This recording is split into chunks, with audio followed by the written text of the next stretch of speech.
What's up, everybody? Let's see, we got the question bot live. I just put some maw in my cup. I got Krista behind me manning the chat. She's hiding out back there on her laptop. So, how's everybody doing today? Is everything streaming good? We are multi-streaming again today. Unfortunately, still our bot only works for questions on YouTube. So if you put an exclamation point Q in front of your question, it will go ahead and give you a response and it'll enter it into the queue. So looks like it's working. I just pulled up the file that everything feeds into, and it looks like it's all going well.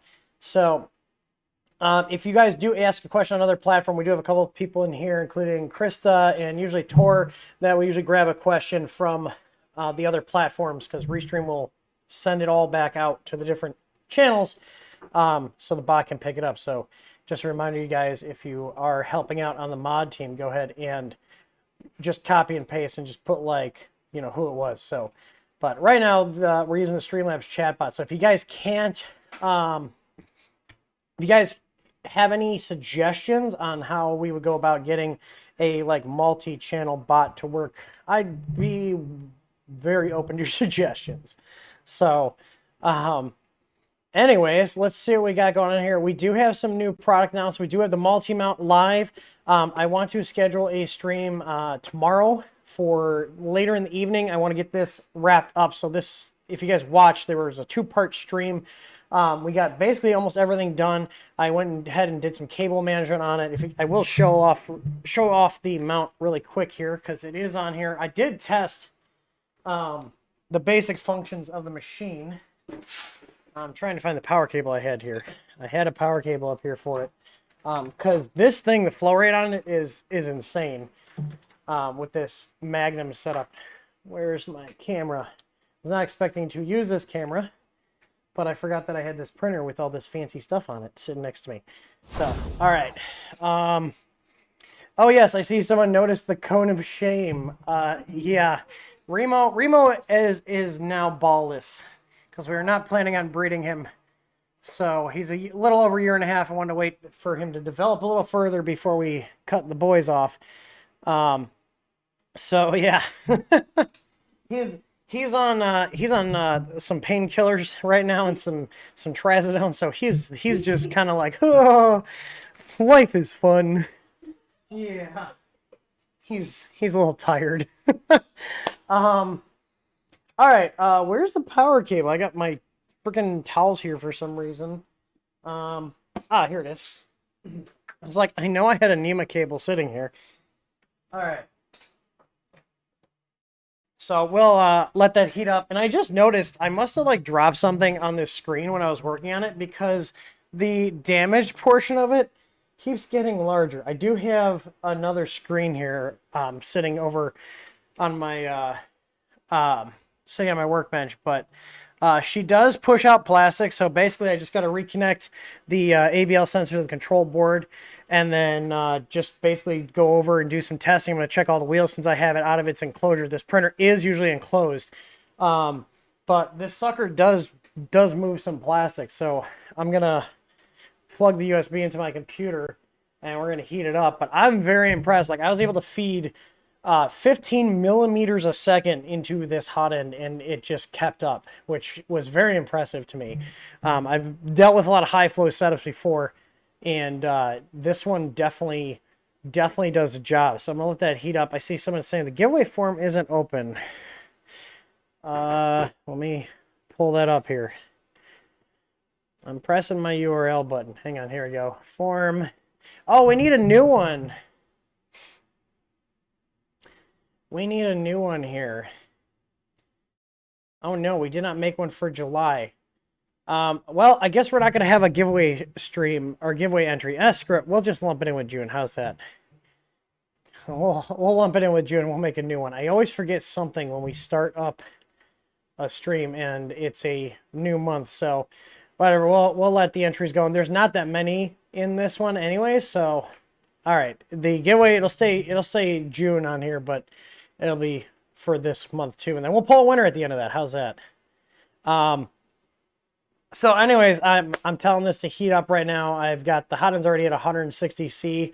I did get, if you guys look, there is a sock on the heater block now, and that is the Triangle Labs one I grabbed, and it does actually fit pretty well, so I'm pretty happy with it. And it's rated at the same high temp of 290C max temp as the official Slice one, and the reason I got the Triangle Lab version is because Slice is out of stock. So we're just going to give this a nice angle here, and I have some coax PLA loaded up in here, and this thing is an absolute beast when it comes to how high of a flow rate it can actually push out. So let's see, we're already at 220. I'm just going to push out just a little bit. We should be feeding plastic here. I can't remember if I backed it out or not. Okay, so this is 10 millimeters at 15 millimeters a second. I'm going to tell it to send it right now. That's 10 millimeters at 15 millimeters a second. Here's 100 millimeters at 15 millimeters a second. And it's just going. Let me show you the roll here. Let's see. Like, it's just sending it. So I'm really excited to play with this because this is actually a really high flow rate, and this is only a 0.6 nozzle. So I'm pretty happy with this. You can actually see, like, let me really send it here.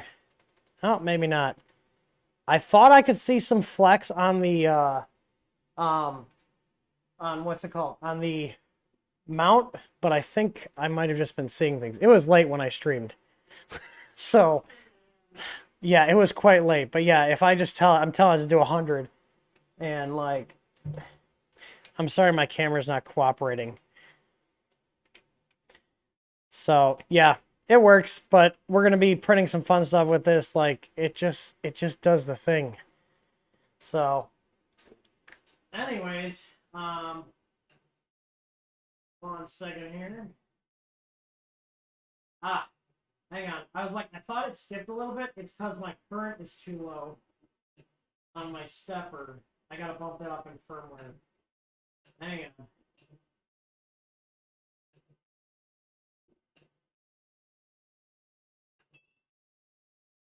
There we go.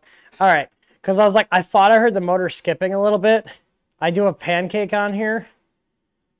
But there we go. We're not losing steps anymore. Look at that. So here, like, look how fast this is feeding in. It's nuts. Like, it's actually extruding.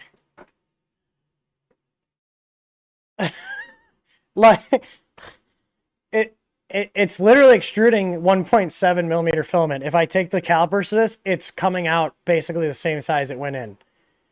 And look how smooth that is. Yeah, it was not going smooth because I forgot I had the current set low. It was like 500 milliamps, so 0.5 amps. And I need about 0.9 with this setup on the pancake motor. And the pancake motor will handle up to 1.5 amps, so we're good. But yeah, it's just doing it. I'm very impressed with the Slice Hotend so far. But yeah, you can, like, there's no trickery here. It's literally melting this that fast. It's a 0.6 nozzle. I'm going to have some fun printing big stuff on here. This is the 5 Plus. So I don't have the Easy ABL hooked up right now.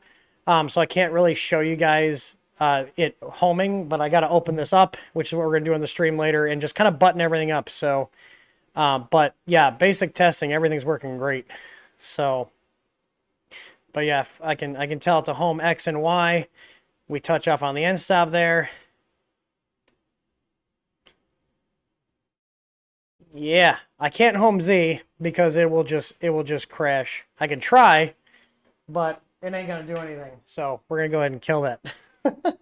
But anyways, I want to show you guys that because I know a couple people were gonna ask, what's going on with the 5 Plus you streamed? Well, it's still got to get put back together. So, and literally I just have to connect the Easy ABL sensor wire to the control box. I went from the 18 millimeter size to the micro.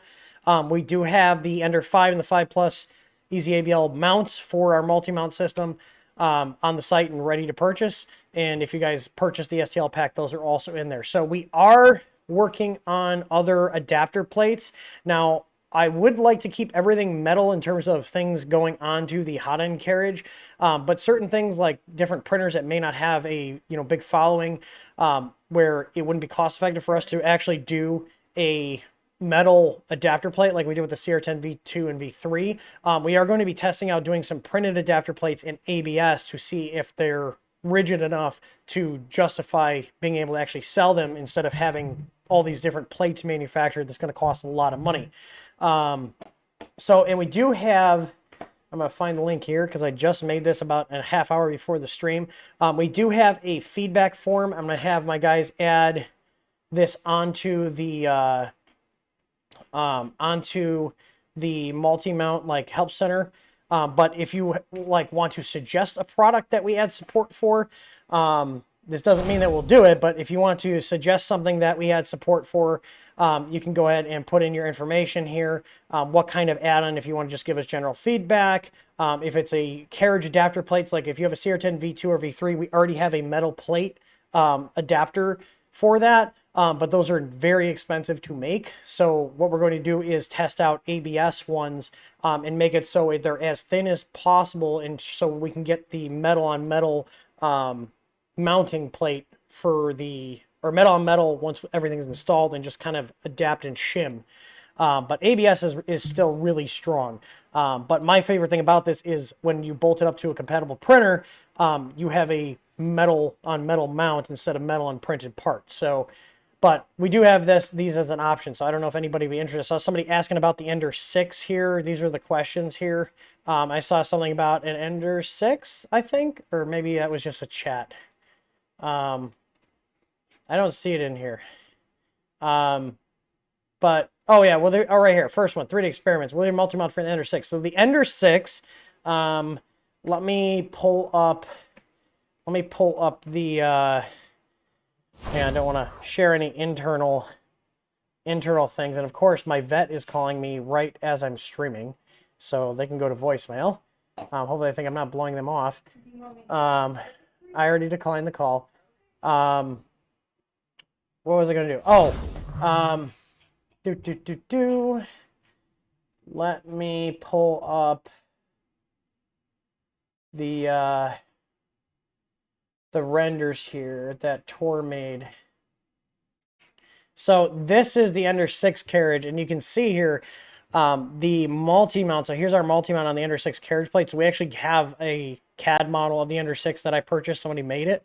So we're designing around that before we actually do a fitment on a real printer. But this carriage plate is exact, and you can see the problem here is it's hitting, even though the Hotend mount bolts mount up here, in terms of the spacing, because it uses a standard Creale Hotend. The issue here is most of our side mounts are probably going to hit this end stop, and you actually can't get this to go very far down because of the bottom eccentric nut wheels, or the eccentric wheels. So you got your V-slot wheels on the bottom of the carriage here, and the screw heads protrude, and these are going to hit the sides here. So what we want to do is do an adapter plate to kind of space it out correctly.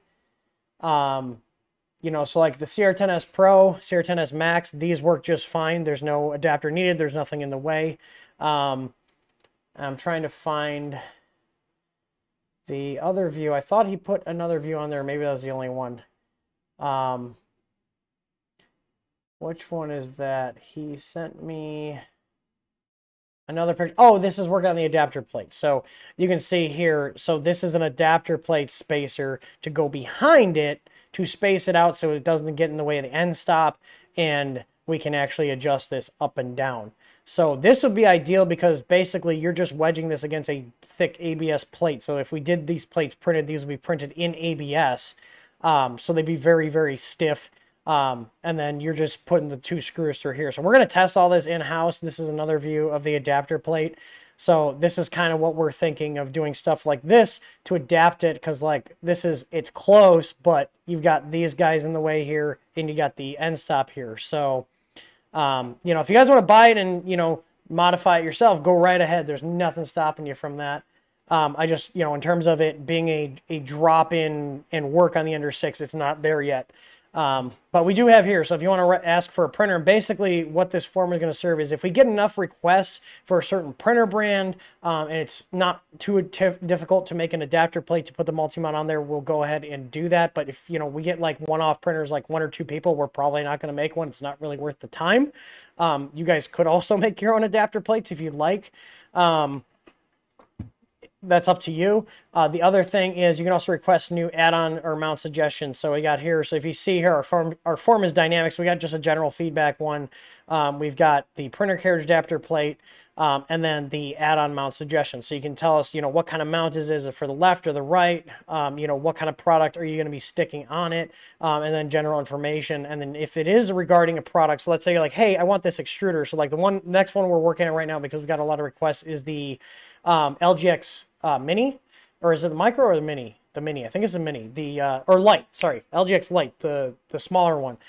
So I'm sending one of those out to Tor. He's going to start designing that so we can get a top add-on, just like we have for our Tough Extruder V2 / BMG style extruder. So if you guys want to go ahead and request something, if we get enough requests for the same thing, then, we'll actually put time in. But, if we get 1 or 2 people that are like, oh, I want this, and it's going to take a lot of time, it's just not feasible to spend a ton of, company time doing design for, like one-off products. So, but, Fusion 360 is free for you guys. So if you want to make your own adapters, go right ahead. All right. So I'm going to see if there's any multi-mount adapter, multi-mount related questions in here, since that's what we were just talking about before we get into the other ones. So I see here 3D Experience saying we'll be carrying Slice products. So while I have not heard many bad things about Slice, my whole thing here is I don't sell stuff unless I've used it. So hence why I actually bought one and I put it on a printer. This is one of my printers I use quite regularly, so I'm going to put it through its paces. Slice in general is a pretty good company. They are expensive, but they're also made in the USA. I don't anticipate us having any issues with them. But again, I like to prove any products that we sell. One thing we are reaching out to become a reseller of is the Fadis, the Dragonfly BMO, which I have here. And I will also be putting this on one of my machines, but our entire support team has these Hotends and they've been using it. So they've been doing some testing and they've been very happy with them. So that would be a good kind of mid-range Hotend. And we would ultimately, the goal is to end up with basically 3 tiers of Hotends. We have our, our V6 clone that we sell. That is a very good budget Hotend. That's all metal, comes with a bunch of nozzles. And then the Fadis would kind of be like the middle ground. And then the Slice stuff, if we do end up getting them in, would be kind of the higher end. So we basically have 3 tiers. I don't want to have too many options. We kind of do that with our extruders. We have 2 different extruders we carry. We have our basic aluminum one that's, good for, most people that are just printing regular filaments like PLAs, ABS, or PETGs that are rigid. It's not really that good for flexible. But then we have our Tough Extruder V2, which is the higher end extruder that we carry that does everything. So we're kind of doing the same kind of methodology with the Hotends. We're going to keep our V6 clone that we have because, it is a good, solid product. And for the price, you can't really beat it. But for people that want stuff that's higher end, we will be adding on higher end options. So, what do you guys think? I feel like we still sell a ton of our V6 clones, and they're one of the best V6 clones you can find out there. We call it our Tough Hotend. And the V6 is an open source design, so anybody can make it. We will not sell stuff that is not open source. Like some other companies, they sell like Bondtech clones. Bondtech's not an open source design. Armil says, if you sell Fadis, make sure to stop. Spare heat breaks are great, but if people use abrasives, they will eventually eat the heat break. That's good to know. Okay. Yeah, Thomas back right. It's exactly good, better, best. Yeah, so like our Tough all metal Hotend is a decent Hotend. It's a good bang for the buck. $30 for an all metal Hotend, and it takes all the V6 ecosystem. So the heat breaks, the nozzle, so it's easy to find parts for. But yeah, so any other any other questions? MKLA says. I don't know how to say your name. MKLABUNDE. Mechlabundle, or I have no idea. He says, will the adapter play for the Ender 6 be included in STL package when you buy the multi-mount? So yes, if you guys purchase the multi-mount from us, whether you buy the actual mount or you purchase the XTL pack, so if you guys do have the Clemco mount, which is who's making our multi-mount, like the actual aluminum base. So we're designing all the STL files and basically pushing this system ahead and making it this thing that's going to be ever evolving and ever changing. But in terms of the metal base, that came from Clemco, and he's running all our manufacturing, and we're taking over sales of that product. So if you guys have a Clemco mount and you want access to our STL files that we're designing, they will work on the actual genuine Clemco one, not the Chinese knockoffs, because there are Chinese knockoffs of it. They're really bad quality. Some of the pictures I've seen of them, like the collar mount doesn't even line up. Like we're talking like 3-4 millimeters off. Like, but anyways, if you buy the multi-mount or you buy the multi-mount STL package, you do get all future updates. So when you click download, if we do a major update, we will send out a notification, but if you go and check the download pack once in a while, you click download on your account, the file name will have a date in it. So it'll, like right now, I think it says 07012022, so July 1st, 2022. And that link will never change in terms of your account. So you can log into your TH3D account, click download, and you'll get the latest pack all the time. And we are doing versioning on the file name. So you can compare it to what you already had previously. So yes, we will be continually providing any updates that customers buy stuff now, you'll get them in the future, if that makes sense. Sorry if I'm kind of talking in circles. I'm trying to read and talk at the same time. It's not going too well. 3D experiments, how about package price for the extruder, how to multi-mount? So that's what we're working on right now. Basically pre-built setups like, hey, here's the hot end, here's all the fans, here's the PTFE tube, here's our extruder. Peter and Tor right now are working on packages where you can just click add to cart and get like, okay, I want a direct drive setup with TH3D's hot end and all the other stuff to go along with it, all the printed parts, all the screws, everything. But we wanted to get the mount out there and going. So we will be offering, pre-built bundles if you want to just not think about them. Like, I just want, this is what they recommend for direct drive, click add to cart, buy. But we are out of stock on our hot ends right now. I'm waiting on the next batch to come in, and it could be anywhere from 2 to 4 weeks. It really depends on how long it takes to be manufactured. So, Mike V, is there a multi-mount for the Creality hot end? So we will not be doing anything for the Creality hot end because the Creality hot end is not a groove mount. So the multi-mount only works with what are called groove mount style hot ends, which is your V6s, your Revo 6, your Slice Mosquito with the collar mount adapter or the groove mount adapter. If I say collar mount or groove mount, I mean the same thing. And the Dragonfly BMO, I think it's the BMO that's got the V6 style collar mount. So basically any V6 mountable hot end, whether it's from us or other ones, should be able to bolt right up into this. And we have a list of ones that we've tested, but that doesn't mean other ones can't work. It just means we haven't purchased them and actually tested them. So if you see a hot end on the list of supported ones, that we've actually physically purchased them and put them on printers and tested them. So anyways, let's see what we have for questions here, because that's what we're here for. Let's see.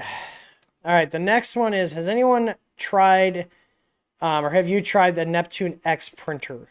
So we do not have the Neptune X. I'm not a big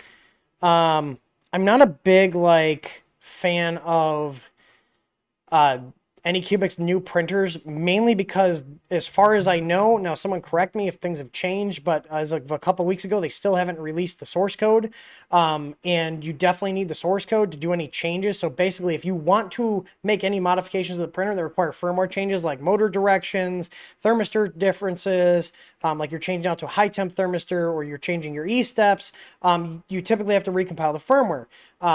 Depending on what the stock firmware is, you might be able to get around certain things with G-code commands, but then they don't stick. And if they don't have EEPROM available, you have to do workarounds. But anyways, the bottom line is you need the source code to properly get everything set up and tuned if you want to modify the machine.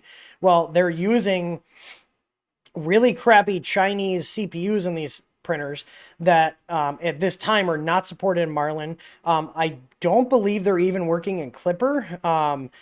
it's the H32, they call them, the H32 processors, and they're just a Chinese ARM chip that kind of popped up during all this silicon shortage stuff, and companies started using them because they're cheap and they're readily available. There's still issues with silicon. Like, just to give you an idea, like, our costs on our easy boards keep going up because like when we started doing runs, we were paying, $7 to $8 for a processor. We're almost up to $20 for the STM processor. So we can get them. They're just very expensive. So instead of them raising the costs and using chips from, more reputable manufacturers, they're using these, unknown brands or sometimes even straight up clones like the Giga Device chips that Big Tree Tech's use and Creality's used. So yeah, I can't recommend the new Anycubic ones. People seem to like them, but the problem is once they start breaking and you start needing to replace things, you start needing to do things or wanting to do things that require firmware changes, you're quickly going to hit a brick wall in terms of being able to actually modify and upgrade your printer and just repair it in general. And for me, being able to modify my printer with firmware changes, whether it's me putting stuff that I sell on or stuff from other parties on, I want to have that option, because if I don't have that option, I'm limited to only what the manufacturer provides. So, and at the rate that these manufacturers cycle through printers, the chances of them having parts for it, 2 to 3 years from now, are not very good, especially if they're using proprietary things.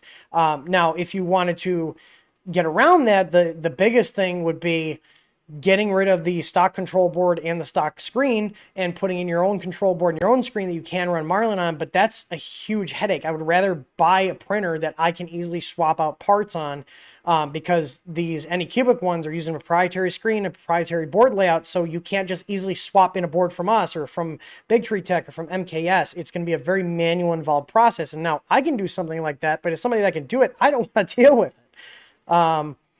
So it sucks. Hopefully they'll release source code so you guys can do more stuff with their stock boards. I'm sure like the processor works. It might not be as reliable as an STM in the long term, but hey, if it works, my big thing is you need to provide code that people can modify, especially since it's running Marlin. So, all right. Gary's asking, he's trying to flash a Sunlu stock 8 for a Sunlu S8 for stock firmware to SKR Mini.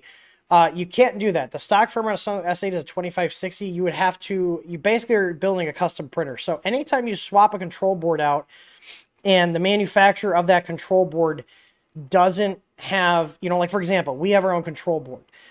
We have our easy board, and that we have, hey, these are all the printers it works in, it drops in, you just plug everything in. You might have to like splice 1 or 2 wires, but for the most part, it's unplug everything from the old board, plug it into the new one. And here's the firmware, build it for the Ender 3 or the Ender 5 or the CR10. That board is not one that's going to be an easy drop in, and it's also not going to have firmware out there for you. So you're going to have to basically run your own version of Marlin, or if you really want to get deep in the weeds, you can always run Clipper on it. But if you're having trouble trying to figure out Marlin and don't have the knowledge to do that, I would not recommend jumping into Clipper. But you're basically going to have to build your own firmware. So basically get everything wired up, make sure you have all your motors connected to the right places, your thermistors going to the right places, your Hotend to the Hotend port, your heaters connected to the right places. And then you have to go through and set all the different variables like your steps per millimeter for your motors, the logic of your end stop switch, whether that's a normally closed or normally open logic, and all these other various settings. So you have to know what you're doing. You're not going to find firmware from Big Tree Tech for the Sunlu S8. They don't even have really working firmware for any specific Creality printers that the boards intend to be used with that works out of the box to begin with. We actually have Creality firmware that works for those boards because we do have customers that use them. So, but yeah, you're basically either going to have to learn how to do it yourself, or we do have tech support available that's paid. It's $50 an hour. So if you wanted to say, hey, I've got all the wiring done, I need help with the firmware, we can set up a remote session where you point a webcam at the printer, get it hooked up over USB, and then start going through the firmware setup. But we also have, for an example, like if you want a more guided setup, we do have for our control boards, which would be in the same footprint as that SKR, we do have what we call, what we call our DIY firmware, which guides you through it, so it's a little easier setup. But we don't have anything from that because that's a competitor board, and Big Tree Tech has not taken the time to do anything to simplify the setup process for their customers like we have with ours. So, Andrew Osman, hey, what's up, man? I haven't seen you in a while. I hope you're doing well. He said, are the Ender 3 S1 screen and firmware update available and in stock? So I'm going to tonight get the printed bracket. So right now, the thing that's stopping you guys from ordering the Ender 3 S1 LCD kits is we don't have the metal Creality brackets. We already have one we designed and it's printable. And I'm going to put that STL file on our website as well for download. It's based off of the Creality design and we beefed it up. So it's basically the metal bracket design with modifications to allow it to be strong when FDM printed. And we are going to offer that as a printed option. I just got to also let our print farm guy, Sean, know, hey, we have one more bracket. But the firmware update's available for the S1. We do not have one for the S1 Pro unless you switch the screen. And that's because the S1 Pro came with a touchscreen. And you guys all know we don't do anything with the touchscreens. It's just, they're, again, still closed source. So we're not wasting time on it. But yeah, I will have something so you guys can purchase at the very least a printed bracket so you can get the kits. Also, if you have a mount, a way to get a mount on the Ender 3 S1, I'm trying to pull this up. Like if you find, there might be other people that designed an OEM style bracket to replace it, like a printed one. Hang on, I'm pulling up our website right now. You can also just order it if you want to print your own bracket or design your own bracket. Because if I go here and I go to our store and we're going to do the S1 upgrades, you can actually just purchase the parts separately instead of the kit. So like we have the LCD kit here. So if you go to conversion kit, you can see here the brackets, what's out of stock, but we have the LCD and we have the ABS bracket that puts the screen over here. So if you have something to mount the screen that uses these stock bolts, which we'll have the STL file available for that at the end of today. I'll post it up on our website under STL files. It'll be like some of the other ones where you can tip us if you want, or you can just download it for free. But either way, that will work with this LCD and this ABS mounting brackets. It's actually done in ABS, so it's very strong. And yeah, this is what you could do. So you could get this, and you can get this. And I believe we even have, because I think you're international, Andrew. You could even get the, I think we have it in here. Did we? Or is it on the bracket? I have to check. I thought we had the, I thought we had this included. Or maybe I'm thinking this comes with the STL. I have to look at the product page. But either way, yeah, we have the separate parts available. This is what we're out of stock on. I can't find these anywhere in the US, so I can't, pay a higher price and get them elsewhere. And my Creality rep has not gotten back to me, so I might have to find another contact over there to try to get more of these Ender 3 brackets. So anyways, yeah, so basically TLDR towards the end of the day, if you want to get everything from us, the printed bracket will include the screws if you get it from us. So basically it'll be the same as the metal one, it's just printed. And we'll be including the screws so you don't have to hunt them down. So it'll be the same exact installation procedure, just with a printed bracket instead of the metal one. And we've already got all that stuff. We just got to update the site. There's only so many people that work here. All right. Let's see. CRS1 says, any thoughts on CAN bus adoption? I've seen a lot of printers using it. I think it's cool. I mean, if it works, great. CAN bus, if you guys are not familiar, there's a few boards like Duet, I think was one of the first ones to do it, where you have basically like a little RJ11 plug, and it's got a couple of wires, and you can basically run that one set of wires to a breakout board, and then have like a heater, a thermistor, a stepper motor, or a stepper driver, and a bunch of other stuff on a remote board, and then it communicates all the information from those different components over the CAN bus, so you can kind of expand and build on it. It's pretty cool. A lot of tool changers use that, so I think it's cool. I have no reason to use stuff like that. I use mostly pretty basic printers here. The fanciest thing I have is we've got a pallet tube, but all my machines here are all single color, single extruder machines. I don't really have a use case for the I don't have a use case for doing dual color or IDEX or any of that stuff. We do pretty basic stuff here just because that's what works. Let's see. Patrick Hines says, I'm printing PET G on an Ender 3. Do I need an enclosure? So the answer is typically no. The simple answer is typically no. Now, this is with any part. So the whole reason, this is the enclosure for my 5 Plus that I'm working on right now. The whole reason I got that enclosure is I was printing a large tray for a DIY wine cooler that I was converting to a cigar humidor. And the problem was, even in PLA, the part was so big and so flat, it was warping without an enclosure. So what you'll find is that certain parts that you print, depending on their geometry and how much surface area they have contacting the bed, if it's big enough, it will still warp if you don't have an enclosure. So the general answer is typically no, you don't need an enclosure for PETG.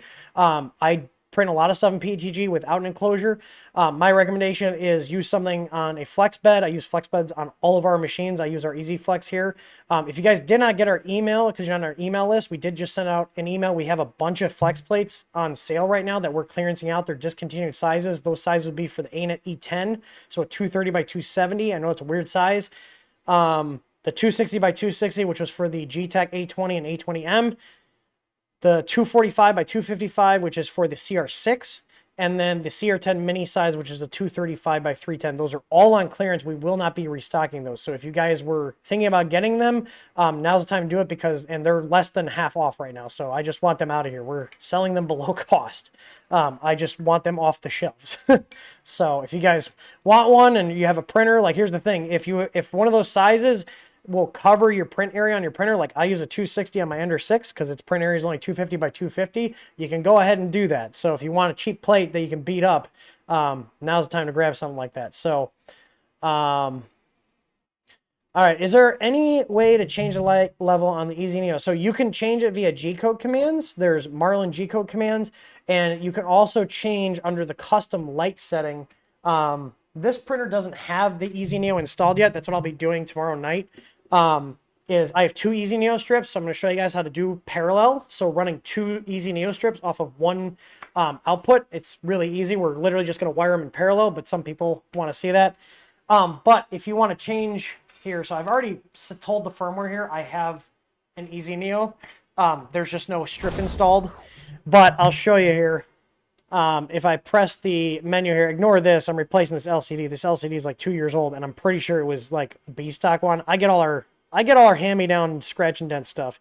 So if you go to Easy Neo, you can go to the custom color, and then right here is your brightness. So if you change this, it will then change from 0 to 255 how bright the strip is. So, and this is for the color. Now these presets here. These are all going to do max brightness for whatever color this is. But if you want to go ahead and do your custom one, you can come in here. So if you notice here, and I'll show you this, is kind of cool. So if I go to presets and I select blue, if I had an Easy Neo on here, it'd be blue right now. If I go to custom color, you'll see here now just the blue is at 255. So you can set a preset and then come back in here and change the brightness. Now this will be wiped out on reboot because this is just a per instance and like the strip changes, but you can change it on here. There's also a G-code command. I don't know it off the top of my head, but Marlin does have a G-code command that is for changing the NeoPixel or your lighting brightness over a G-code, and our firmware does support that. Jeff Cross says, your cameras are amazing. What cameras do I use? I appreciate it. We actually use, and I went down, I used to have 3 of these. I'm going to actually be playing with this. I'm going to get back into still photography, but these are what we use. And what I'm recording with right now, these are the Sony Alpha 6000s. These are a mirrorless camera, and I have 4 of these. So this is one that was on my secondary camera arm, but since I changed the office up, I only need my talking head one and the one that's on the arm here. So yeah, I have another one downstairs on my other computer, but they're fantastic. I will nerd out for a sec here because if you guys, basically I did a lot of research, and normally these are about $500 new. Post Coof World, they're anywhere from $500 to $700. But I'm just using the kit lens here, just the standard kit lens. And here's the thing. Do you see how quick the autofocus is on these? Like, if I put something in front of the camera, it focuses. This is why I went with the Sonys, because all the reviews, there's a Panasonic in the same price range, or was in the same price range. And I hated the Logitech, so I have a Logitech Brio downstairs, and it's a decent webcam, but the autofocus sucks. The autofocus sucks on all of Logitech's cameras, to be completely honest. I've owned almost every single one they've made. This whole setup with the camera, the capture card, and the cables is about $750 to $800 all in. I'm running these into a cam link, and these have what's called clean HDMI. So if you guys look here on the screen, you don't see any text from my camera. Not all cameras support this clean HDMI output. The other thing is I also do not use a battery with these. They actually have a little pass-through here in the battery door. So you can put basically a dummy battery that connects to an AC adapter, which is how I'm running the ones that are always connected to my computer. So I'm basically using these as fancy webcams. But yeah, like this is like the autofocus on these are amazing. I can't go back to it. So, but if you guys are looking for cameras, if you guys are like wanting to get into doing videos, I highly recommend the A6000. If you can find a good deal on it, you can usually find them used sometimes from $300 to $400 with the kit lens. A lot of these I bought used. I think out of the 4 I own, I think only 1 I bought new. But they also have the A6300, which is basically the same camera, except it can shoot 4K video. I went with the A6000 because I'm only shooting 1080p, 60 frames a second. That was my target frame rate, and that's what I hit. So, but either way, I used to have like Nikon. I used to have Nikon cameras. I never really got super into photography, but I had a stint where I had a bunch of SLRs, and I had a D5100, and I sold that. And honestly, I really like these mirrorless Sonys, and I think this is where kind of the sweet spot is. You know, they can get expensive, but I really like Sony sensors. So, anyways. Vika says, Hotend is the only part I don't have to copy get your 5 Plus setup. Should I get the slicer? You recommend something else? We help with the slicer profile settings. So we don't do help with the slicer profile settings. We can give you like kind of, you know, guides on stuff. But like every printer is going to be slightly different. Even if you use the same exact stuff, you're still going to have a slight difference because you could be using a different brand of filament. You could be having some variation, you know, maybe a different PID tune. But you're gonna have to do it on your own. Take some time and tune it. But I mean, as far as I can tell right now, aside from the cost being high, the slice stuff seems to be made pretty well. I know we have a lot of people in here watching right now that have slice Hotends and recommend them. I have not heard anybody say that they don't like the slice stuff that have bought it. So I have seen a lot of people that, you know, have complained about them because of the cost, but you know, I know how that goes because that's what people whine about with our products. And my whole thing is, you know, if that's the only complaint you have, then you're probably doing something right because, you know, quality stuff costs a lot to make. SKL is asking, do you plan to try the Diamondback nozzles? I've heard about those. They seem very gimmicky. That's my opinion. It's not based on any fact. I've seen them. I have had such good results with plated copper nozzles. Like if you guys are looking for a solid nozzle, that's a more premium nozzle, we carry our EasyFlow nozzle in the MK8 Creality style. That'll fit like your Creality most of your Creality Hotends. There's certain ones that have proprietary threads like the CR10S Pro and the Max, but your MK8 style nozzles.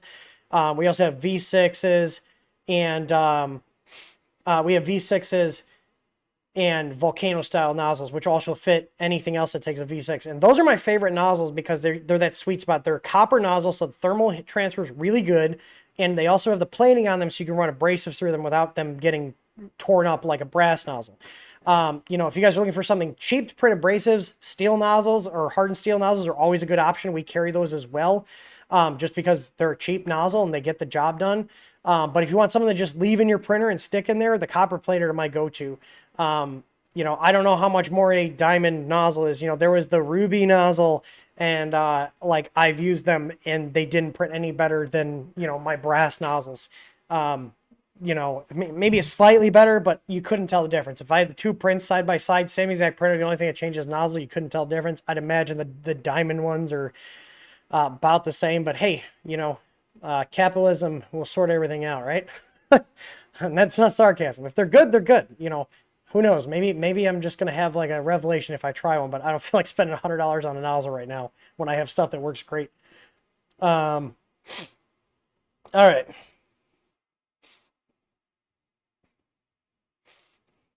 Sorry, my ear pressure is bothering me. Let's see. Dylan says, after learning the machine... Oh, after leaning the machine on the side to install stereo touch wire, I have a belt noise during XY trial. Should I loosen up the frame bolts and realign? I would check to see if anything got stuck in it. But it's never good. It's not never a bad idea to go over the mechanicals on your machine if you've been messing with it. So typically, if I move stuff, I'll give it a quick once over and make sure everything is going well. So let's see. I see someone Nemo copy and pasted from somebody else said he's getting an error compiling, but I can't get anything out of that. Sorry. That'd be a good question for our Discord server. If you guys have a more in-depth question, that, I'm just going to be like, I, can't answer that on here because there's just either not enough, you can only share so much text. You can post in Discord though. There is a live streams channel. And if you want to send me like a screenshot or something. So if you guys want to post like a screenshot or share a link, we do have a channel called Livestreams in our Discord server. And you'll see, like, I'll do right now. I'll post from my account here. I say hi. You can see it actually shows up because Restream is in that channel. So anything posted on any of the live chats is going to go in there too. So you guys can show me or share with me, if you want to send me a picture or a link or something. So what the hell is this? Okay. So someone just got blocked. I really should have Twitch up. So anyways, all right. Blifflix has been out 3D printing game for 3 years. I got my CR10 Easy. Still problems this day. What is the best cheap printer with ABL and low maintenance? You should go ahead and refresh that CR10. I don't know how old. If it's 3 years, you're probably on a really old Easy ABL. But the thing is, even the older sensors, we still have them. They work great. There's probably something going on with the machine. I would highly recommend going over the whole machine. So Tiny Machines has a really good CR10 assembly video. Rebuild the whole machine. Take it apart as if it was new. Go over all your wheels. Make sure everything's nice and tight. Make sure all the eccentric nuts are aligned. And start from there. There's no reason to get rid of a CR10. You already have it. Take the time, go over it. And if you have any questions with the Easy ABL, just send our support team a message. If there is something wrong with it, even though it's 3 years old, they can still give you some pointers. And if you want to replace it, we do have discounts to go to the latest version. So you just ask. That's a little secret. If you guys ask, if you have an old kit and you just want to upgrade or it's old and it died, let us know. All I can say is no. They do sometimes have codes to give out to upgrade if you guys want to. So, all right. But yeah, don't get rid of it, man. The CR10 is still a good machine. And we still carry a ton of parts for it. So, but I mean, you're not going to find a really low cost printer that's not going to need work. You're going to have, you're either spending time to upgrade a low cost printer, do what you want and work correctly, or you're going to spend money to buy something higher end that is just going to, typically work out of the box better. Someone says, I see Chris copy and pasted, but it shows weird. I don't know what the username is because it shows like the YouTube like ID. It's like says UCB4, like it shows that. What is access voltage supposed to be on the EasyBoard Lite with firmware 2.8 or 2.48? I don't know because he didn't say what access it is. So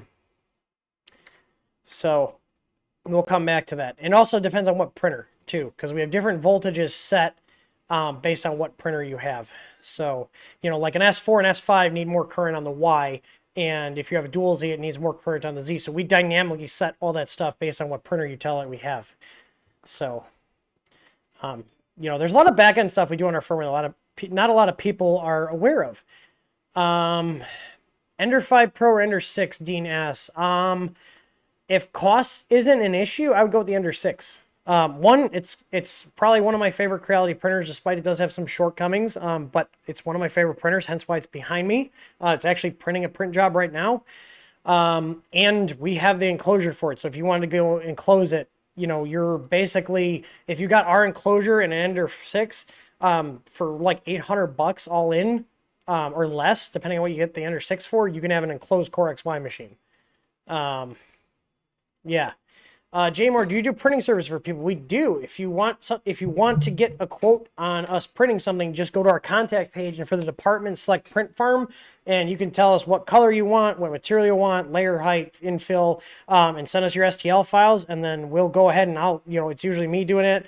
You'll either be in touch with me or my guy Sean, and we will give you guys a quote on what it would cost to do that. So yes, we do. And that is something we actually are going to be advertising more, is our printing service. We just actually had a meeting about that today. So if you guys need something printed, whether it's 1 part or 1,000 parts, let us know. Like, we do actually do large batch jobs. Like, we've done 1,000-part orders in ABS for a couple companies around here. So if that's something you or someone you know or your company is looking for, let us know.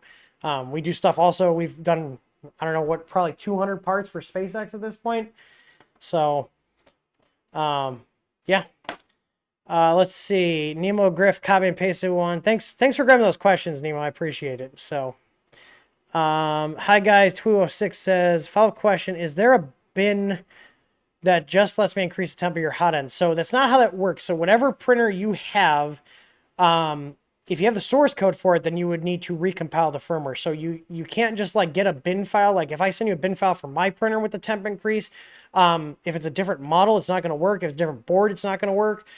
Basically, if you're messing with stuff like that, you need to have your firmware source code. This is why what I was talking about with the Anycubic printers and these like weird Chinese random ARM chips they're using, is you can't do that if they aren't providing source code, which is also a GPL violation. So I don't know if they got their act together and they're actually sharing the source code, but as far as I know, I haven't seen it. I've just seen bin files from them. So Anycubic might end up on my shit list, but I don't have enough time to start going after companies again for non-GPL compliance. I just don't buy their products, and I tell my viewers to not buy their products. So hence why I'm saying right now I would not buy one of the new Anycubics, just because I can't repair it on my own. I can't even fix stuff, let alone do modifications, especially stuff that needs firmware updates. Randy says, I've got your 12864 upgrade. Oh, wait, I see. Hi, guy. He's on Discord. He said, I have your Ender 3 V2. So download our firmware, and there's an option to up the temperature. Now, the thing is that stock thermistor is only going to be good up to about 275 to 280. If you want higher temperatures, the thing to do is change the thermistor out. And that stock hot end, I would not push that thing past like 270. If you want something that is going to do higher temp, change the hot end out to an all metal. Like if you want something cheap, we've got our tough hot end, which then you just print a new mount, swap it out. But that stock hot end, I would not run too hot, especially with the PTFE still in the melt zone. So that stock hot end actually has PTFE in where the filament melts, and that stock tubing usually ends up starts falling apart around 240, 250C. On printers that I'm probably just going to do PLA and PETG or even ABS, I put our tough tube in, which is a higher temp tubing, so you can go up to about 270, 275 without it falling apart. But what a lot of people do is they'll replace the heat break with an all metal. So like we carry a bimetal heat break for that stock hot end that you can just swap that out, and all of a sudden now you have a all metal hot end. So, he says, I have an upgrade hot end. I keep getting errors. I would contact who you got that from and see if somebody's selling you a hot end, they should be able to give you a hand, with getting it done. Like when we sell the stuff, we actually will do tech support and answer questions, people. So you're not asking some random guy on YouTube, or a competitor for help. So we do actually support the stuff we sell. But yeah, without that, I mean, you're basically going to have to change the firmware, and I would definitely recommend changing the thermistor out to something high temp. So if you're just using the stock thermistor, whether or not you change the hot end, I would definitely go with a higher temp thermistor. So, and they're out there. There's a bunch of different companies that sell different thermistor options. Slice carries them, but those will not fit the stock hot end. You would have to find one that's like a glass bulb type instead of the metal cartridge one, or change the hot end out to one that can take a high temp thermistor. Okay, so Randy says, I've got the 12864 upgrade on my Ender 5 Plus. I've also got the Microsoft Direct Drive and the 2.2 Stylant board. Using your firmware, I can't seem to find where to change a max temp for the hot end in the configure.h. That there is an option there. I'm trying to remember what the name of it is. I think it's high temp thermistor. So again, if you're using the stock thermistor, I would highly advise against not upping that because that stock thermistor is not very good. I'm trying to find here. I tell you the name of it. Let me pull up one of my config files because they're all the same depending on regardless of what board they are. And I think that's high temp thermistor. Yeah. So in our firmware, if you go to the thermistor settings again, I don't do this unless you have a upgraded thermistor. I don't recommend using the stock ones. You know, like we sell ones that are drop-in replacements where you just splice them in, replace your stock one, and even those are only good up to 290. We don't carry any high temp ones right now. We are looking into getting them, but we have options here to set your custom thermistor value. So if you're buying a thermistor from somewhere, they should tell you, hey, this is the Marlin number to use. So you replace this X with that number for the thermistor, uncomment this line and this line, and then tell it you have a high temp thermistor and set your max temp. So one thing you have to realize this, we are using Marlin. So on the back end, if you set this to like 300, the max you're going to be actually able to set the Hotend to go is 285. So whatever the max allowable set temp is 15C less than what you put here. So if I put 315 in here, my max temp I could set would be 300. So keep that in mind. I do have on my to-do list, to try to get rid of that out of Marlin. I haven't even looked at the source code. Obviously, we have the source code, so I can do that. But it is kind of confusing. That's kind of like a thing you have to know about because a lot of people go, well, I set it to 300. I can't go to 300. Well, because there's that 15C. It's kind of like a buffer. So I was thinking about lowering it to like 5 or just better documenting it or having it so like if you set it to 300, it's really going to set it to 315, you know, so you can actually set it to what you think. Because I would assume, and if you guys correct me if I'm wrong, I'm assuming if you guys look at that, oh, I set it to 300 as my max temp, I should be able to go to 300, and then you get it and you can't go to 300, you can only go to 285. You're probably scratching your head going like, what the hell is going on? Randy says he's got the Gulf Coast Robotics 300C screw-in. So yeah, find out what thermistor number they recommend. They're usually pretty good about documenting their stuff. If not, contact them and ask them what thermistor number you should do. And my personal opinion is give yourself some headroom. You know, especially if it's coming from like an unknown Chinese vendor. Take their ratings with a grain of salt. So if it says it's good for up to 400, maybe only set it to 350. Give yourself some wiggle room in case the part you have is not performing as well. Like you do have the thermal protections in our firmware, but again, I always try to play it safe. So like I think on my slice, even though I have the 500C thermistor, I think I set it to 350 max because I'm never going to go past that. So that's just my opinion. Do whatever you want at your printer. You know, do it at your own risk, but just try to be safe. All right, Ken coming in is asking, is ABS really hard on the cheaper brass nozzles? Seems I'm only getting a few prints out of each nozzle for start getting boogers and imperfections. So it depends on what you have. We print a ton of ABS. And almost every single one of our ABS machines in our print farm, so these are my personal machines. These are actually printing ABS jobs. These both actually have our Easy Flow nozzles in them. But out on the print farm, we just have our basic brass nozzles, and we have no issues with them getting torn up. So it sounds like your filament you're using might just be abrasive. I have heard some brands of white filaments, the white pigmentation can be abrasive to nozzles. Also, glow-in-the-darks are abrasive.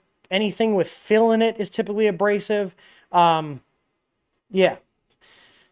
So let's see. Cody says, I want to tell you and your whole team after installing EasyWare V2 and EasyO, my printer freaking rocks. I haven't enjoyed printing as much as I do now. Oh, not a question, but I appreciate it. That's good to hear. I mean, that's literally the whole reason I started selling stuff. You guys may not know, but the first product I ever sold was the Easy ABL. And it was in the CR10 Facebook group, which we now, it's one of our groups we own. But that was a first product, and it was something I did for my printer, and everybody was kind of like poking their heads like, hey, I want that on mine. So I started packaging things up and doing the code and all the hardware, and here we are. So, you know, the whole thing is like a lot of the stuff you guys see, especially the stuff that's been simplified and like kind of streamlined, is stuff I did for my own sanity. You know, like our Easy Pie kits that we have.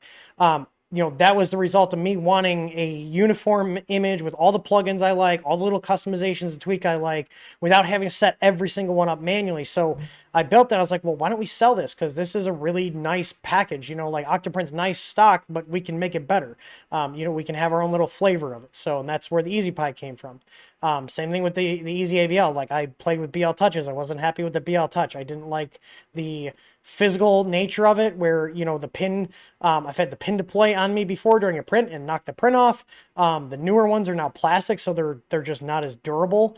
You know, everybody has their preferences, and, you know, I don't sell the BL Touches because I don't think that they're a very good product. Like, they're just too finicky. They're too prone to interference, and that's why we have our own kit. You know, it'd be easy for me to just resell the BL Touches like a lot of other people do, but, you know, we have our own system that we came out with. Pagan Wizard said, I've got the EasyBoard V2. There are no heat sinks on the drivers. I have some small heat sinks from my old PC modding days. Can I apply them with thermal glue?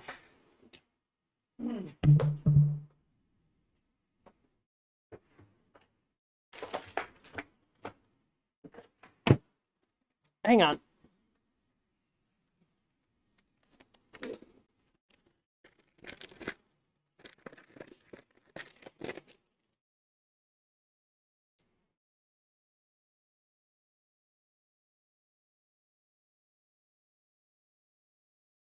No. If you put heat sinks on your board and you try to send it in for warranty, we will void the warranty. Because I can't tell you how many people put heat sinks on these and they short out all the components around the drivers. These do not need heat sinks. The whole reason these don't need heat sinks, and one of the reasons our board costs so much to make, is this is actually properly designed. If you guys have a board like this, where the drivers are integrated, and you see heat sinks on the top of the drivers, like Big Tree Tech boards and Creality boards, it's because they didn't design the board correctly. All of these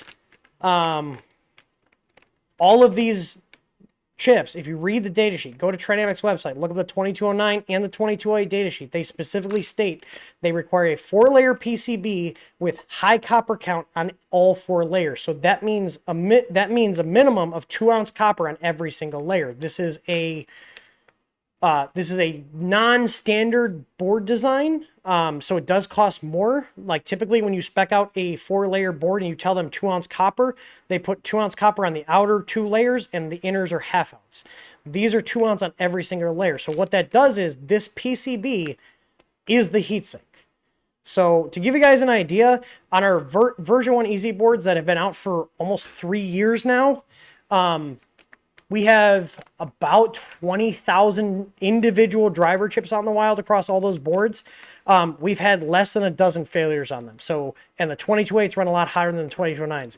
So far, we've had, knock on wood, 0 driver failures on our EasyBoard V2s, and these are the 2209s. So, yes, do not add heatsinks. So, a dead giveaway if a company's cutting corners on a board and they have Trinamics. If you see heatsinks stuck to the top of them, they're cheaping out on the PCB. And it's bad because your PCB handles everything, your power and everything. So if you're cheaping out on the copper to cut costs down, your traces are not going to be as beefy. They're not going to carry current as well. And they're also not going to act as a heatsink as good. So, yeah. No, do not put heat sinks. We will void your warranty if we get boards back, because we've had people that are like, my board just stopped working, and they took the heat sinks off and tried to clean up, and there's still adhesive on there, and there's char marks around the driver because they shorted out the driver by putting heat sinks on it, and it touched the component. So no, do not add heat sinks. They don't need it.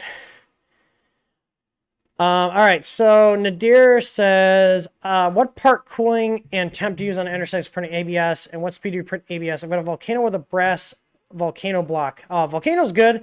I typically use 100 for the bed temp, 245 for the Hotend temp, and then I usually do 60 to 80 millimeters per second. And then I have a 50-15 fan on there, if you guys see back there right above my head. Also, if you guys are looking for that file, it's on our website now, not Makerform. Makerform is dead. But I think I run the fan at about 25%. If we were running the stock cooling fan, I'd probably do like 40%. Yeah, so, yeah, but the Ender 6 has been a great little ABS box. So, the board stopped messing up a couple weeks ago after, so I took it out of the room. We redid the flooring in here. Brought it back in, and the drivers kept shutting down on the X and Y, just at random. And then I reseated all the plugs, and it seems like it's been fine. But I'm still probably going to put this board is going in one of the machines. This is actually this. I took this because we opened this at Murph, and it works. It's been handled all weekend long, but it's a trooper. It did not get shocked, so I'm going to put it in one of my machines. But let's see. Cody Van Houten, any idea when you're getting the MOSFET for the Interfight Plus? I'm assuming you're talking about our MOSFET, our V2 MOSFET, and we should have that, I want to say about 2 to 3 weeks. Those typically, like, I literally just reordered those about a week ago. I'm checking here. Like, right before we went to Murph, I placed an order with more MOSFETs. I'm checking right now. Did I get these on here? I think we did. Yeah, so I got 100 of those coming.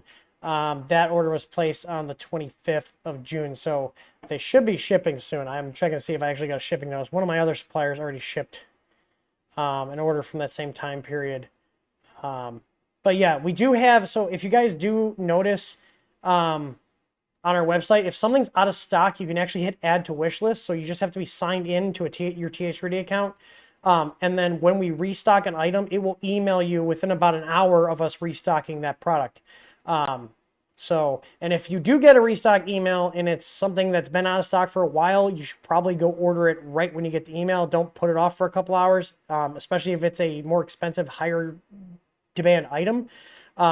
Just because, like, we're getting stuff in, but it's still slower than normal just because of all the supply chain constraints that are still unfortunately happening. 5E60, how much to replace the belt on the Ender 3? Replace it when it's worn out. If you start having teeth where the gap between the teeth is starting to increase because the belt's stretching out, it's time to replace it. If it's fraying really bad, it's time to replace it. The other thing I'm going to show you guys is when you guys are replacing a belt, you do not need those crimps that Creality uses. My printer parts drawer is not here. I moved all my office stuff around. I'm trying to remember where I put. I think it's in actually one of my tools. Yes, it is.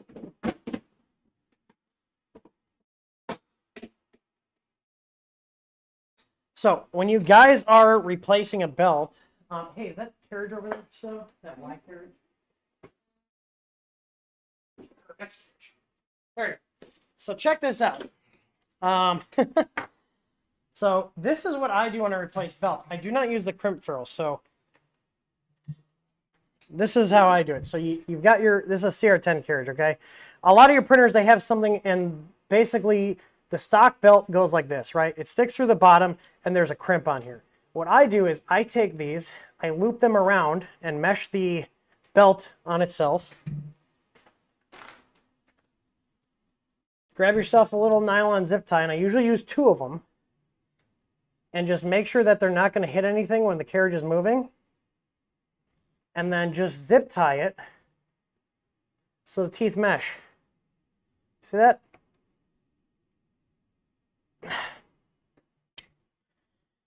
Took a lot to get that to pull out. Now, if you do 2, I have not ever had these loosen up on me. I have one, when I do 1 zip tie, or used to, I would have them loosen up, but if you do 2, I've never had them come out. So this is what I do instead of the crimps. You can also just put these at the end of the belt as well and basically make them behave like a crimp, but I will typically do the loop over, and I'll usually leave a little excess, and then I'll trim this. So, like, I'll put the zip ties on. I'll show you guys. Put the zip ties on. Tighten them down.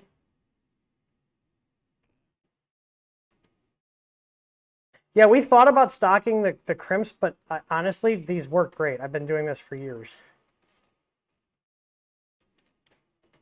So, tighten the zip ties down.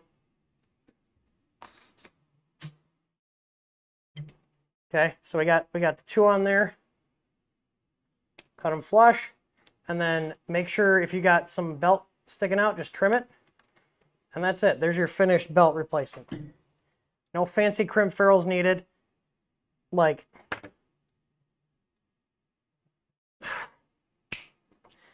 It it slid off.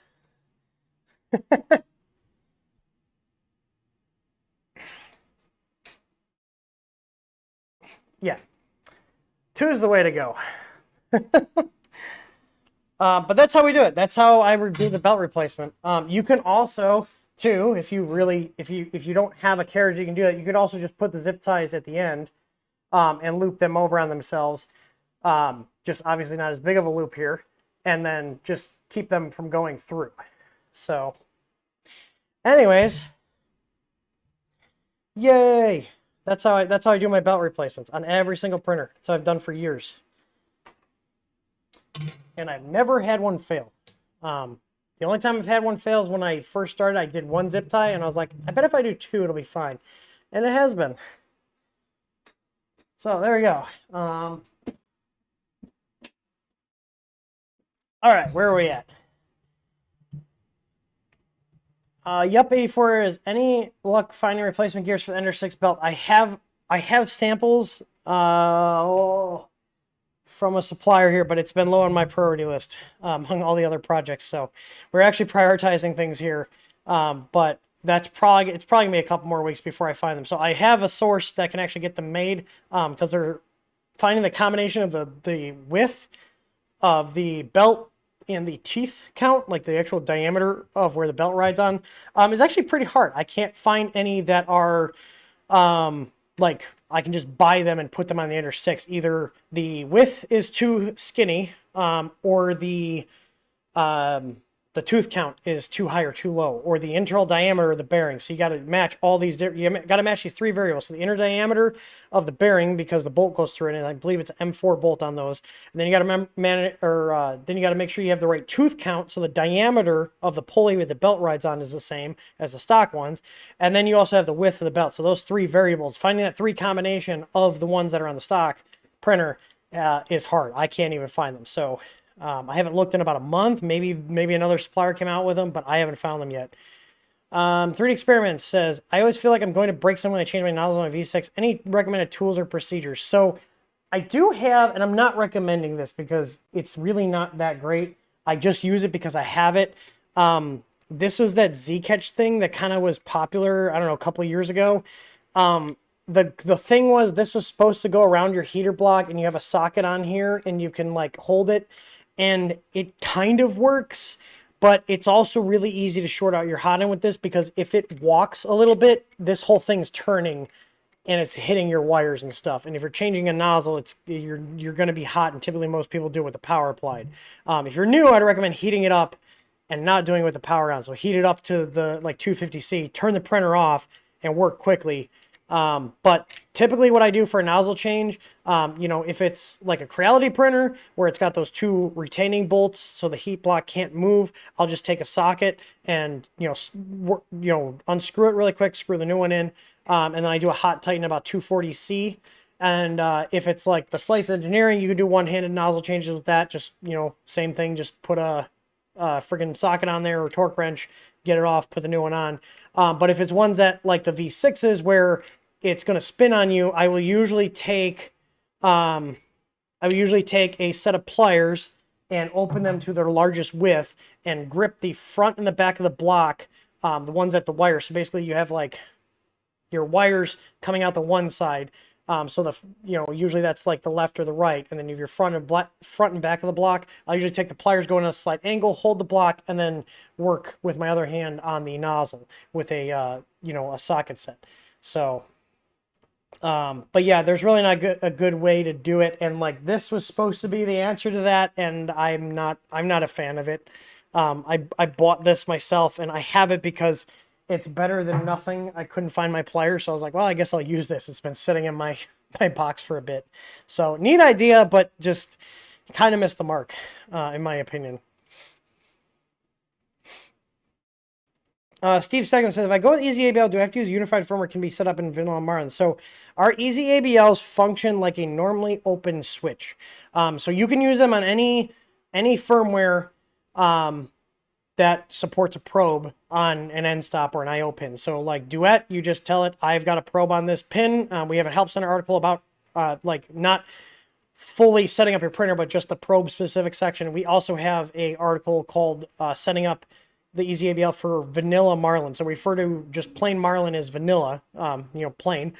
And there's information there on what things we recommend you turn on and off, what settings to set, that kind of stuff. So yes, you can use it with your standard one. Do know that our tech support only covers setup with our firmware. So because there's so many different variables when you start using your own firmware, even if that's Marlin, there's a lot of other stuff that you can configure wrong to make the system not work. And we're not going to troubleshoot your entire printer just because you bought the probe from us. So we had a lot of people that, they'd buy our probe and they're building a printer and they expect us to set everything up. So I just want to be very clear that you can use it and it will work just fine, but you have to know what you're doing on the side of Marlin. So if you're well versed with Marlin, you should have no problems, but I'm assuming you probably kind of knew if you're asking that question because Marlin has just generic probe settings. So, like people use it with Clipper, people use it on Duet. I mean, like there's a couple printers that we use the probe on there, like it comes with the machine that use Duet, and like people use it with Clipper. So it just functionally works as a normally open end stop switch. So, you just set the logic, and basically when the probe detects something, it closes the contacts. When it doesn't detect anything, it opens them. The only thing you have to be aware of, and usually most firmwares like Marlin has the M119 test. If for some reason you're running an end stop test and it's not seeing a change, there's that little switch on our control board. Flip that switch because that reverses the wiring of the signal and ground going to the opto IC that's on the board. Because we're using opto, it only actually lets electricity flow in one way, so it only pull the signal down depending on which way your wires are put into the terminal. And instead of having you have to pull them out and flip them around and reinsert like on our older versions, we have that switch that just flips the wiring around for you. So all right, Kyle, any idea on a replacement power supply for the Ender 2 Pro? I have not done anything. I think Arm Mills, who's in here, I think he said he found there was a Meanwell that fit. He had to take it out of the metal housing from Meanwell, but the board fit in the stock metal enclosure. My plan here is to get the Ender 7 built and give that to Krista to use because she's using the Ender 2 Pro right now. I also still have to test these motor adapters we made for it and get these on the site. So I got to make sure that the plugs fit and everything works because this will make swapping the board out in the Ender 2 Pro a solderless experience because it goes from their 5-pin to the standard 4 pins, and then you've got the ground wires here if you want to ground those out. I think it was R. Mills. He said there was, I think it was the 150 watt, I think it was the LRS 150-24, or it was the 100. He said, I think it was him. But yeah, my plan is to still get a full kit, like a printed part that you can slide the Meanwell into, take the stock IEC receptacle out, like the actual power plug with the switch, take that out of your stock one, unbolt the stock one, put the new one in, and then have a new set of wires come with it and everything too. But again, we've been prioritizing different things. Skydown, I'm not going to recommend that Mersock firmware. That guy's kind of sketch.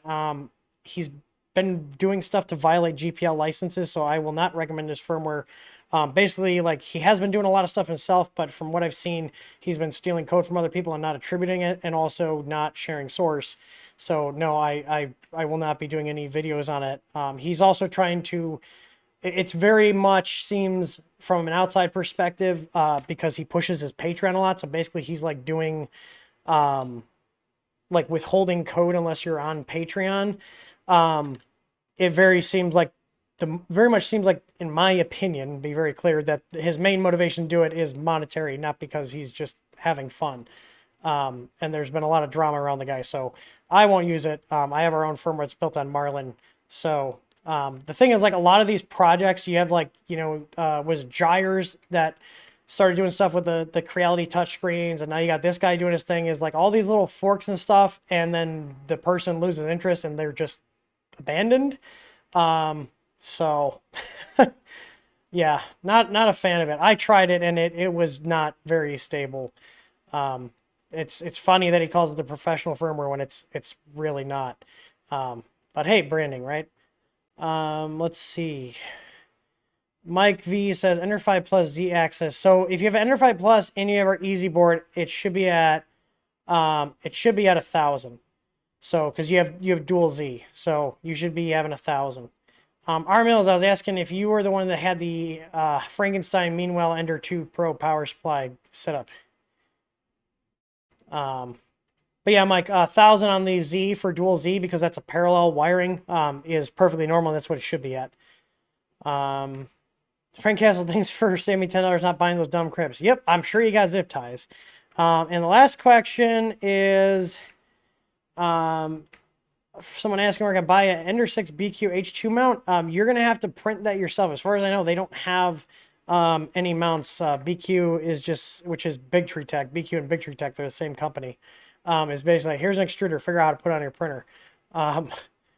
Yeah, so anyways, I think that'll wrap it up. We are going to give the good boy a dingo stick, especially since we just got our balls cut off. He didn't even perk up for that. He did perk up.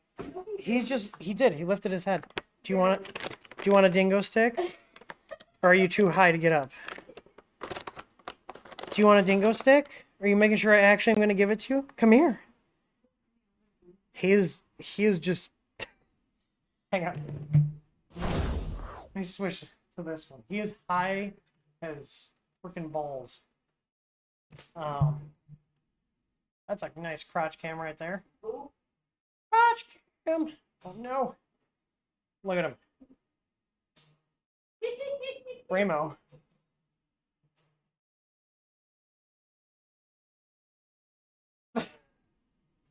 Are we high? No. Are we high on painkillers right now? Do you want this? Do you want this? Yeah, we're not gonna make you do anything. You lost your balls. That's enough.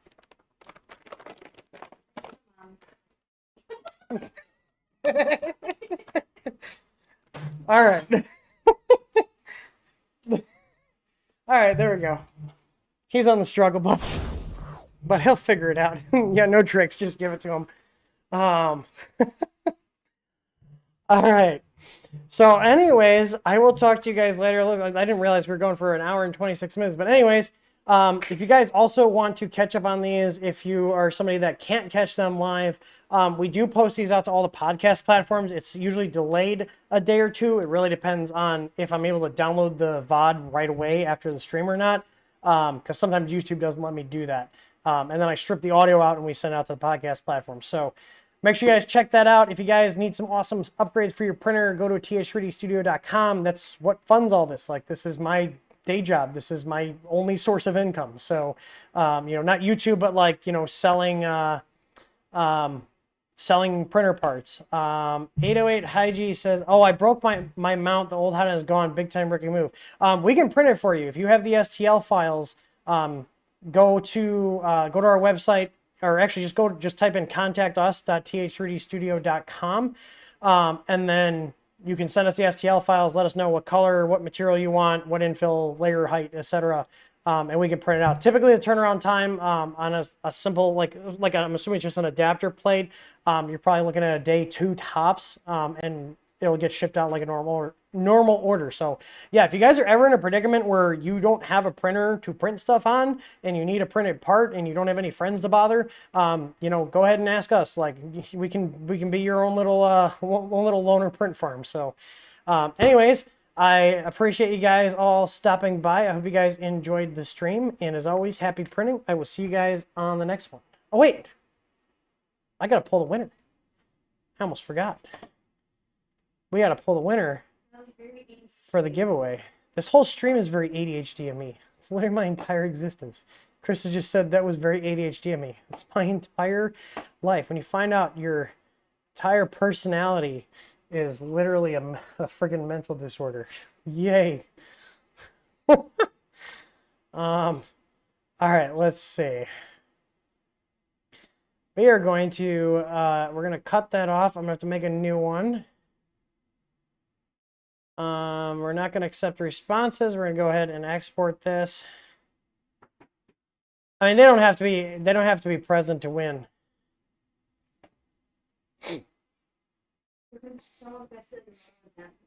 What's that? I traded Vision Miner for this Marlin hat, damn it. I did. Apparently John Mack made this hat, and I was like, where'd you get these? Like, oh, I got it from John Mack. I was like, damn it, John Mack did not give me a hat. And if John, if you're watching, I'm a little disappointed. So I had to trade some Vision Miner for this sweet Marlin hat. So, all right, let's see. We're gonna copy all these names in. So this is the all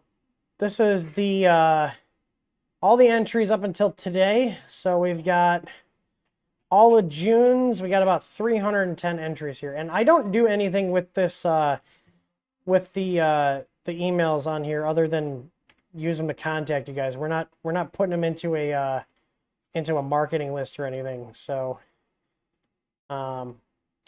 I closed out Excel because it's all in a CSV file, and it did not leave the data on the clipboard for me to paste. All right, I know it's pasting now because Wheel Names just freaked out. All right, let's see.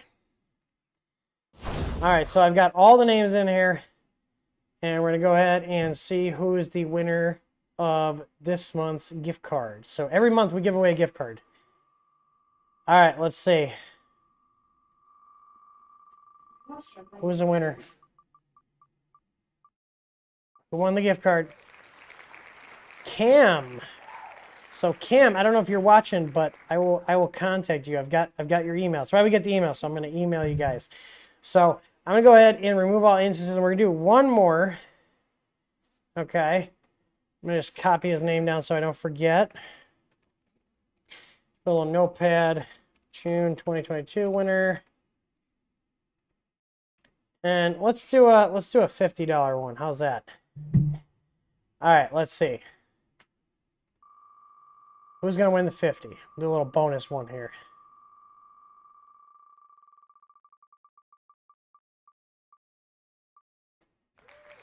Dean Hintz. Dean might actually be watching. I recognize that name.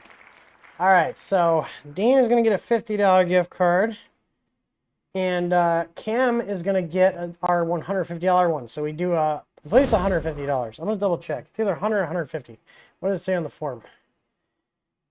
150. There we go. So, anyways, so I appreciate you guys watching. And what the hell? That was a Midwest goodbye if I ever saw one.